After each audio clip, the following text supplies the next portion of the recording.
ಜಗತ್ತಿನಾಗ ಪ್ರತಿಯೊಬ್ಬರಿಗೂ ಬೆಳ್ಳಗರ ಹೆಂಡತಿ ಸಿಗ್ಬೋದು, ತೆಳ್ಳಗಿರ ಹೆಂಡತಿ ಸಿಗ್ಬೋದು, ದಪ್ಪಗಿರ ಹೆಂಡತಿ ಸಿಗ್ಬೋದು, ಕರ್ರಗಿರ ಹೆಂಡತಿ ಸಿಗ್ಬೋದು. ಆದರೆ ತೆಪ್ಪಗಿರ ಹೆಂಡತಿ ಜಗತ್ತಿನಾಗ ಸಿಗಕ್ಕ ಸಾಧ್ಯ ಇಲ್ಲ. ನಿಮ್ಮನೆ ಫಂಕ್ಷನ್ನು ನಿಮ್ಮನೆ ಬರ್ತಡೇಗಳಿಗಾದ್ರೆ ಕುಂಡೆಗೆ ಕಾಲು ಹಾಕ್ಕೊಂಡು ಹೋಗ್ಬಿಡ್ತಿದ್ದಿ.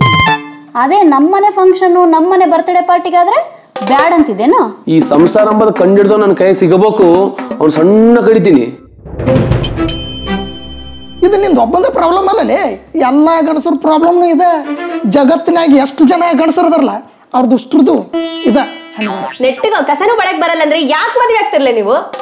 ಇದೇ ಕಲ್ಚರ್ ನಿಮ್ಮ ನಡೆ ಕಡೆ. ಏ ಮಬ್ಬ ಇಲ್ಬೇ, ಏ ಮಬ್ಬ ಇಲ್ಬೇ. ನಮ್ಮ ವೆಡ್ಡಿಂಗ್ ಆನಿವರ್ಸರಿ. ನಾನು ಹಾಳಾದ ದಿನಾಚರಣೆ, ನನ್ನ ಜೀವನ ಅಳಿಗಾಲಿಗೆ 2 ವರ್ಷ ಐತಿ ಇವತ್ತಿಗೆ. ಯಾಕಲೆ ಹೆಂಗೈತೆ ಮೈಗೆ? ಮನೆಗ್ ಮಾಡಾಕಿತ್ತಿಂದು ಸೊಕ್ಕೆ ಹೆಚ್ಚಿಗಾಗದ. ಒಳ್ಳೇದಾಗುತ್ತ. ನೀವಿಬ್ರು 106 ಜನ್ಮ ಜೊತೆ ಜೊತೆಯಾಗಿ ಇರುತ್ತೀವಿ. ನಾವೆಲ್ಲರೂ ಸೇರ್ಕೊಂಡು ಒಂದು ಸಂಘಟನೆ ಮಾಡೋಣ, ಒಂದು ಸಂಘ ತೆರೆಯೋಣ. ಆ ಸಂಘದ ಹೆಸರೇ ನೊಂದ ಗಂಡಂದಿರ ಸಂಘ.